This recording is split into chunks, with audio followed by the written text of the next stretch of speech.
being able to openly joke about and have fun with the idea of their sexuality and their sexual nature. So, that I think is a really important aspect to being a man. I think if you can't feel comfortable with that aspect of yourself, it's kind of like you're hiding some of your power, because that's really a big part of manliness, is the desire for something and the willingness to pursue it, which once again it shows you the contrast with the guy in his mom's basement playing video games, right? He's the one who chooses not to engage with the world, who chooses not to pursue something, who chooses the safe, comfortable environment rather than the dangers and opportunities of the real world. And so going out into the real world and trying to get something, because this is the thing, is that to get something, you have to give something up. Right? Nothing comes for free. So you show up and you have to offer something.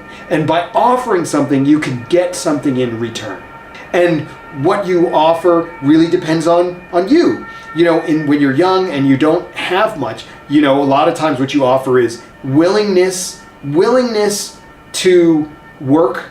Now, I'm not saying you necessarily have to work hard if you want to be slow. I wasn't one of those super hard workers. I was a slow worker. But, the effort compounds over time. And I think that's something to remember, is that you've probably heard this quote before, but if you haven't, it's a great one to keep in mind.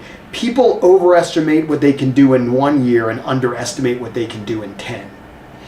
And that's really about compounding. As you take one effort, a bit of effort, even the guy who's behind the camera right now, he looks back at his photography from, even just 5 years ago, and is shocked at how horrible he thinks it is by comparison to what he puts out now.